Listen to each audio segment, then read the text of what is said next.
A week ago, 7 o'clock at night, I find out that Eric Holder, the Department of Justice, is filing suit against the state of Louisiana, now listen to this, to force these children to go back to failing public schools.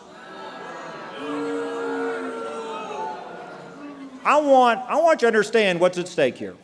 100% of these kids are from low-income families. 100% of these kids were going to public schools getting a C, D, or F grade. 100% of these parents decided for themselves they wanted their kids to go to a better school. 90% of these kids are minorities. And what's so atrocious is that Eric Holder, the Obama Department of Justice, using the same rules intended to protect low-income children, intended to allow them to go to better schools, now wants to use those same rules to force these kids to go back to failing schools because they are so beholden to the government unions. Can you believe that? Now, we've got a message. We've got a message to Eric Holder. We've got a message to President Obama. The American dream is alive and well in Louisiana. We're going to fight for those children.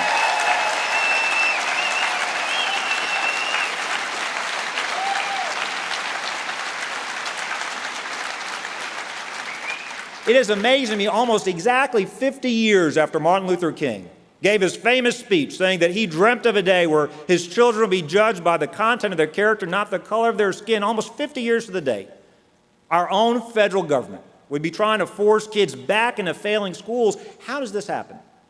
This happens when you get a federal government so big, so intrusive, so powerful. This happens when you've got a president who trusts the government more than he trusts the American people to live their lives. Now, if I'd gone back in time, you remember Bill Clinton, President Clinton famously said, the era of big government is over. Never has somebody been so wrong about something so important.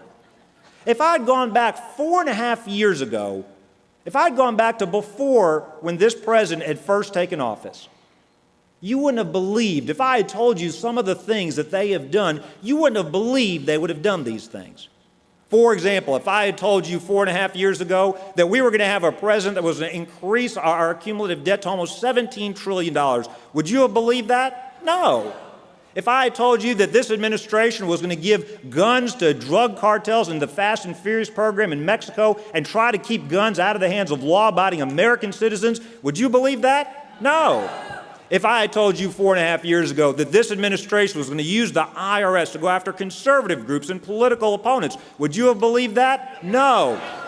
Well, if I had told you 4.5 years ago, now the answer is no, just in case you're having trouble, the answer is no. If I had told you 4.5 years ago this administration would have used the Department of Justice to go after and spy on AP reporters, would you have believed that? No.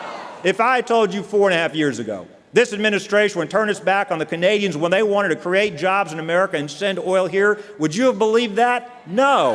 If I had told you 4.5 years ago that our ambassador and 3 other Americans would die in Libya and that this administration would blame it on a YouTube video, would you have believed that? No. And then what if I had told you that our Secretary of State, Secretary Clinton, had gone to the Senate trying to get to the bottom of what happened and would have gotten so frustrated at being questioned and being asked about what happened that she would have said, what difference does it make? Would you really have believed that 4.5 years ago that could happen in America? You know, it is amazing me. 4.5 years ago, if you would have believed, if you would have predicted some of the worst things that have happened in this administration, the creation of a new entitlement program when we can't afford the ones we've got, the taxing and the spending and the other policies, people would have accused you of being one of those crazy right-wing conservatives for predicting that 4.5 years ago. But you know, I've been thinking long and hard about this. I've got a very, very difficult question. I'll be honest, I don't know the answer to this. I've got a very difficult question to ask you. Something I've thought a lot about. It's almost the equivalent of what came first, the chicken or the egg. What happens when an irresistible force meets an immovable object? And this is the question I've got for you.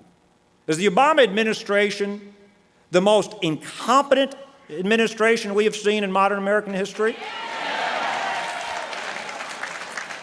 Or is it the most extremely ideologically liberal administration we've seen in modern American history?